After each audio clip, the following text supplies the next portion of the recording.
Saudi Arabia's Riyadh is chosen as the venue for the 2030 World Expo, beating Busan. The challenge ends this time, but South Korea's diplomatic efforts hold steady for sustainable global development. The nation's total fertility rate recorded a fresh low in the third quarter, adding more grim signs to already concerning population indicators. Washington confirms North Korea's military spy satellite did enter orbit, but casts doubts over the regime claiming it has taken photos of key U.S. facilities. It's November 29, 2023. This is News Center. Good evening. Thank you for joining us. I'm Yoon Jung-min. Over in Paris, Saudi Arabia's Riyadh won overwhelming votes to host the World Expo in 2030. Busan's bid was frustrated this time, but the city may consider bidding for the 2035 event. Kim Jong-sil has our top story. Saudi Arabia's capital city Riyadh will host the 2030 World Expo. Riyadh won 119 votes in the first round of voting against Busan's 29 votes and 17 votes for Rome. With the Saudi capital claiming more than two-thirds of the votes from the 165 participating countries, the host was decided without the need for a runoff vote. The South Korean government solemnly accepted the result in the crushing defeat. I sincerely apologize for not being able to return the support people have given us, and I feel a heavy sense of responsibility. The Prime Minister added he will further develop the diplomatic assets gained from visiting more than 180 countries as part of the campaign to host a global mega event in South Korea's second-largest city of Busan. Representatives from the southern city were disappointed at the result, but said the city would actively consider making a bid for the World Expo event in 2035. Pundits had said Busan's bid was already a long shot, considering Riyadh had begun a substantial marketing campaign a year ahead of South Korea, with Busan only joining the campaign in the summer of last year. Experts from Busan's campaign said the astronomical amount of capital available to Saudi enabled its delegation to offer direct and immediate aid solutions to voter countries, which might have helped the result. Even though South Korea tasted the bitterness of defeat, experts added the 17-month-long international bidding process would give know-how and create opportunities for future market development. The World Expo can take place for up to 6 months and has a legacy of creating economic benefits and jobs, with tens of millions of visitors from all around the world attending. The most recent World Expo took place in Dubai between October 2021 and March 2022. The next World Expo will take place in Osaka in 2025. Kim Jong-sil, Arirang News. The challenge ends this time, but South Korea's efforts continue for balanced growth across the country and sustainable development around the world. Now, that's according to President Yoon Suk-yeol, having expressed his regrets over Busan losing the expo bid. Correspondent Oh Soo-young breaks down his public address made in a rare press briefing earlier today. Busan won't be holding the World Expo in 2030, but its vision for South Korea and the world continues to live on. That's according to President Yoon Suk-yeol in a press briefing on Wednesday, the morning after Riyadh won the bid to host the Mega Expo in 2030. Addressing the nation, the president said despite Busan losing, his government will continue to pursue balanced regional growth and sustainable global development. He lauded the strenuous united efforts made by governments, diplomatic missions and private companies like SK's Samsung, LG and Hyundai over the past year and a half, and regretted that the chances of securing the bid had been miscalculated. The failure, he said, was down to his insufficient leadership. 엑스포 유치를 총 지휘하고 책임을 진 대통령으로서 우리 부산 시민을 비롯한 우리 국민 여러분께 실망시켜드린 것에 대해서 정말 죄송하다는 말씀을. He noted that he'd held over 150 meetings with some 96 heads of state and dozens of phone calls as part of his personal outreach, having observed early efforts in Busan to prepare for the Expo campaign without sufficient support, and pledged to do his utmost even as a presidential candidate to help secure the bid.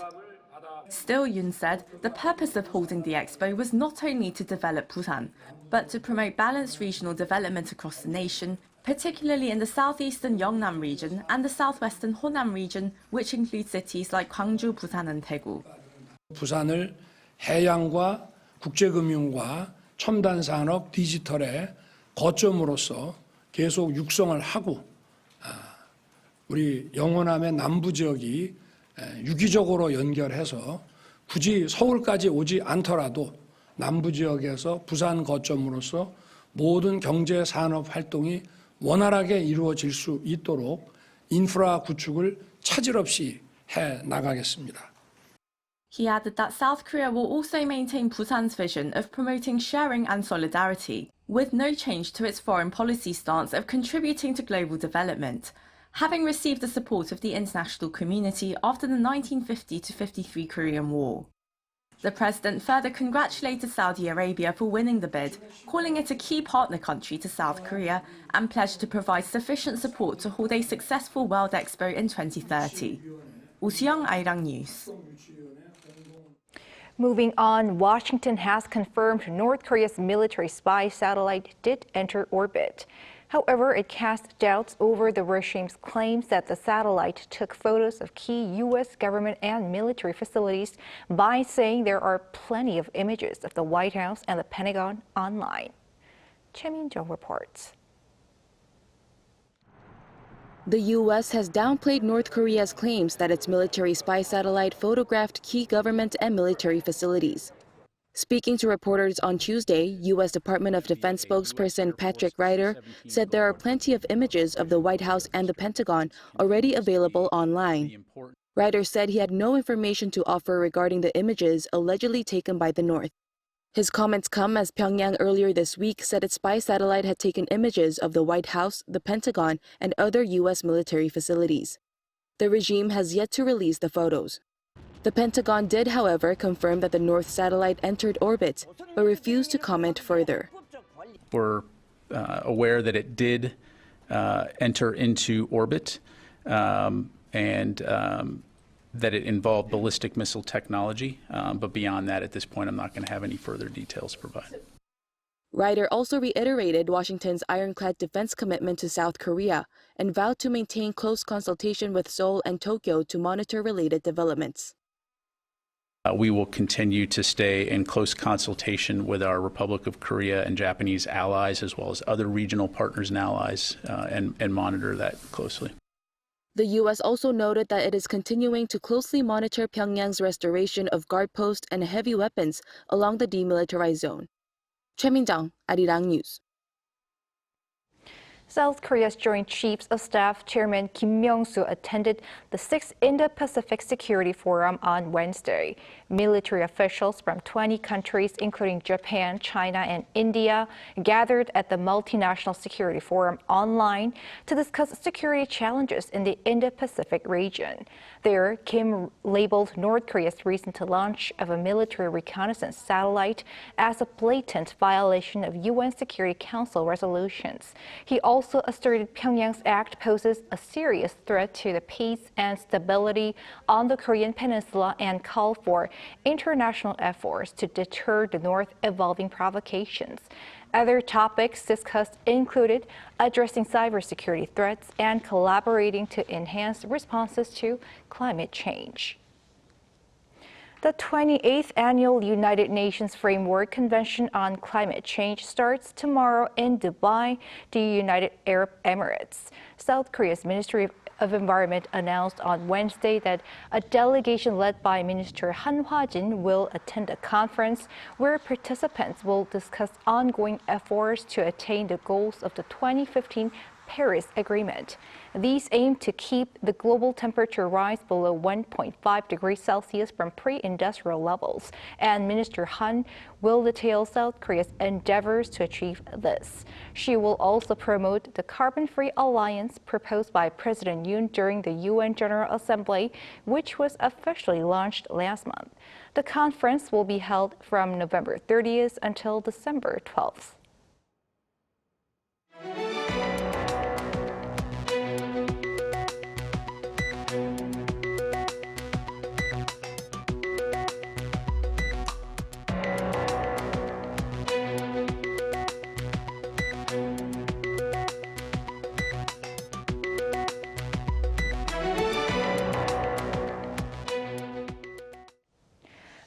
concerning figures when it comes to South Korea's population crisis. The total fertility rate dropped to its lowest figure for any July to September period, and the number of newborn babies also saw the biggest drop for any September. Park Go-nu explains. South Korea's population is seeing a further decline. According to data released by Statistics Korea on Wednesday, the total fertility rate in the third quarter fell 0.1 to 0.7 children per woman, the lowest for any third quarter. Data also showed that there were nearly 10,000 more deaths than births in September. There were around 18,000 births that month, a drop of 14.6% compared to the same month the year before. The figure is the biggest percentage drop recorded both this year and for any September since data was first compiled in 1981. It was also the sharpest on-year decrease in about 3 years. As for the third quarter as a whole, the number of births hovered above the 56,000 line, a drop of around 12% on year, the lowest ever figure for any quarter 3. An official from Statistics Korea said a continued downward trend in the number of marriages has been a major factor behind falling birth figures. The number of marriages in September this year dropped 12% on year, once again recording a new low for any September since 1981. Divorces were also down about 8% compared to 2022. There were about 28,000 deaths in September, a slight decrease compared to the month and year before. Statistics Korea said they would investigate the specific reason the number of deaths dropped, as they usually surge comparatively at that time of year. Park Go-nu, Arirang News. South Korea saw a surge in foreign visitors last month, reaching the highest number so far this year. According to the Korea Tourism Organization on Wednesday, over 1.2 million people visited South Korea in October, marking a year-on-year increase of nearly 160%.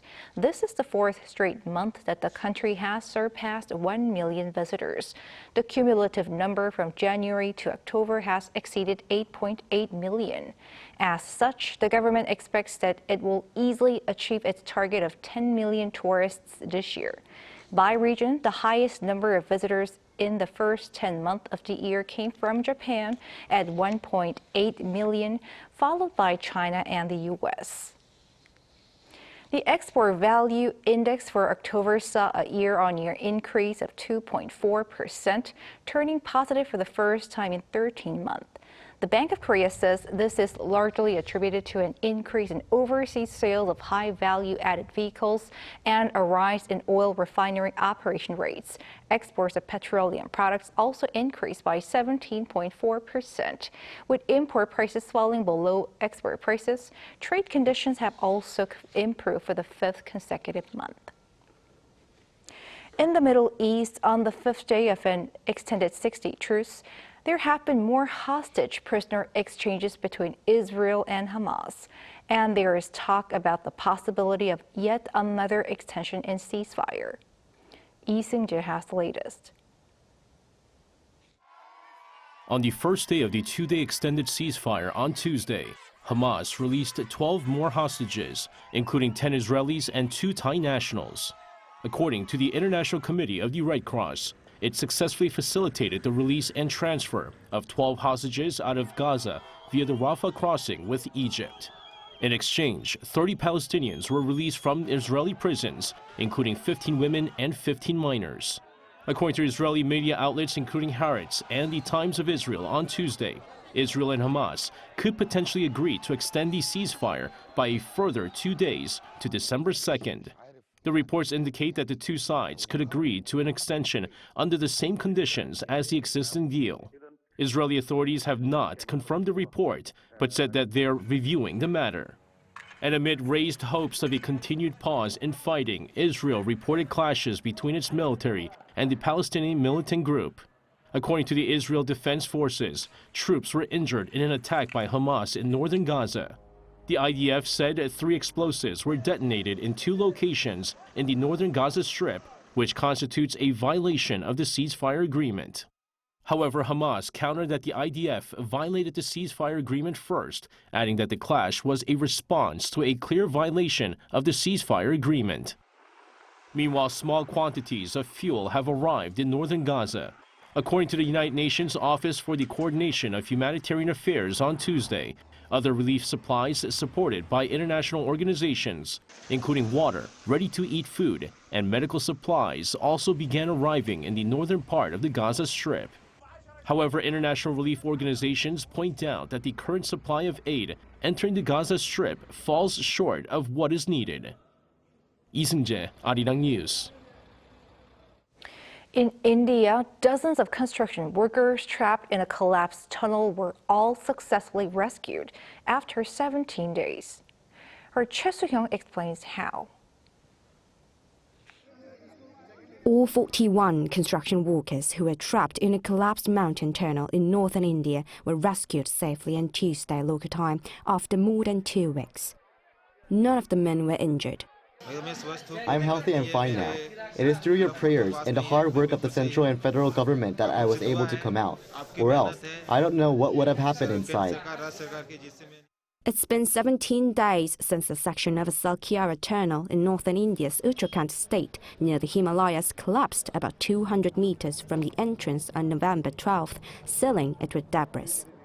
The tunnel construction is part of the $1.6 billion Char Dham Highway Development Project, one of Indian Prime Minister Narendra Modi's most ambitious projects, designed to link 4 Hindu pilgrimage destinations via an 890-kilometer network of roads. After the accident, a rescue team drilled a 15-centimeter wide hole through the rubble to insert a pipe to supply the workers with oxygen, medicine, food and water. We faced difficulties for 15 to 20 hours with food and water. Then food was sent through a pipe. After almost 10 days, another pipe was inserted and we received food like dried fruits, pulses, chapatis. Whatever we got, we ate. The Indian government initiated a rescue, drilling a hole to insert a pipe wide enough for a person to pass through, but failed to break through the final section to rescue the workers after its heavy equipment malfunctioned. However, the situation turned around because of the red miners who used hand drills inside the evacuation hole to push through the debris and insert the large pipe. After over 2 weeks, each of the workers was extracted one at a time through the 90 centimeters diameter pipe. Officials have not given a reason for the collapse, but the area is susceptible to landslide, earthquakes and floods. Choi Soo-hyung, Arirang News.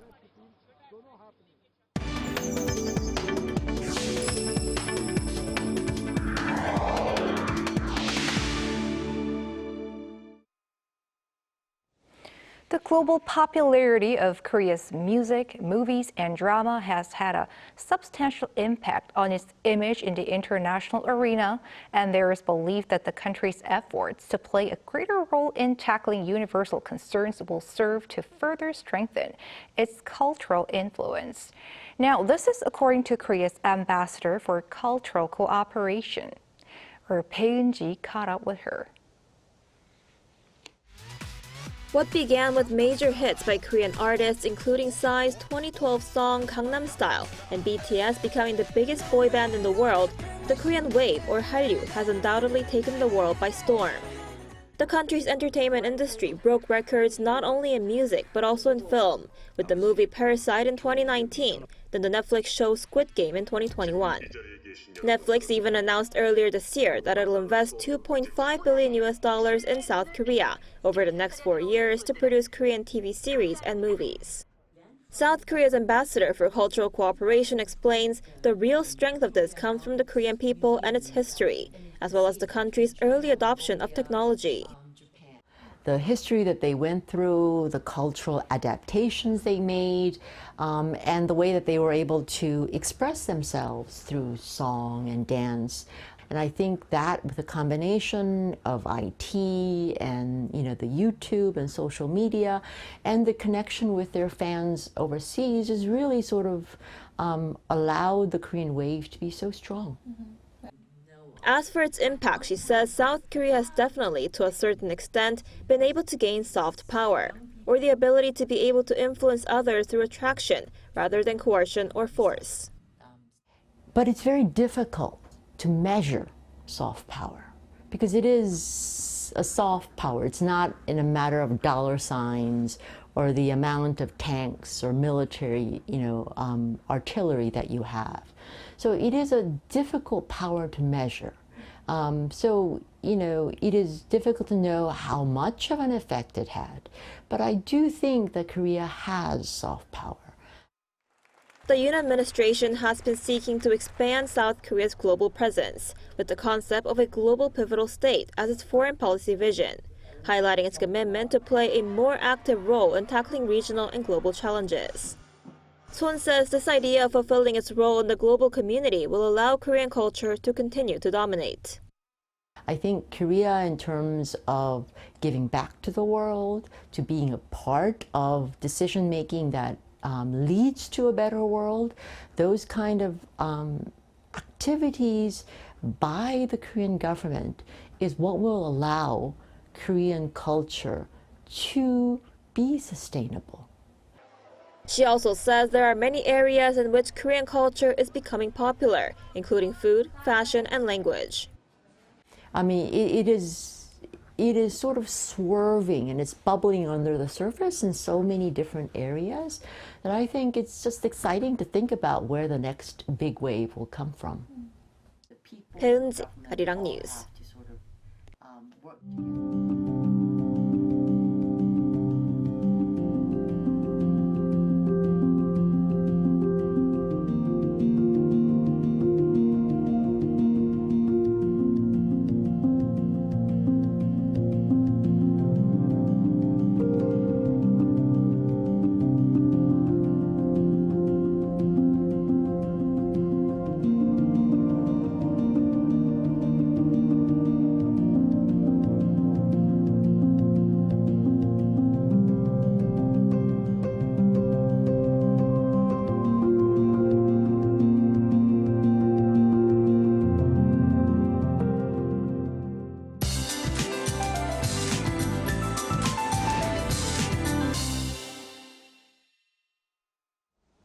A strong Arctic cold arriving earlier than usual means mid-winter-like temperatures are here early.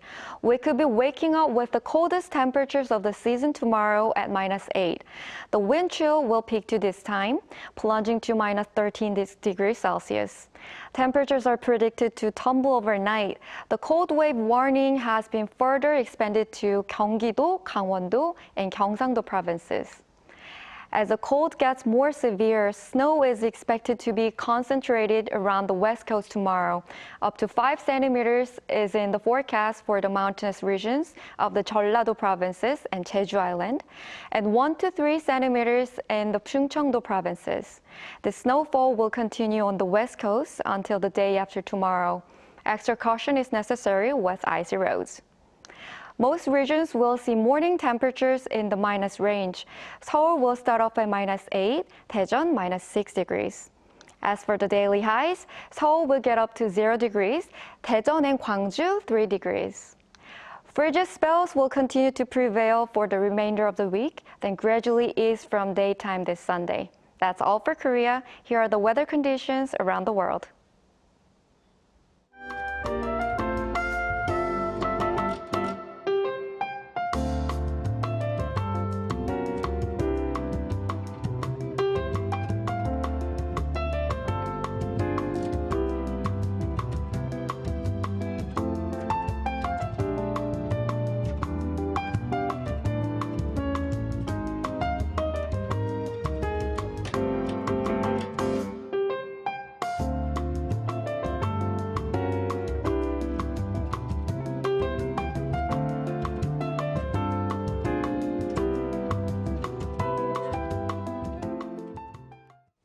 That is News Center for tonight. Thank you for watching. A panel session coming up.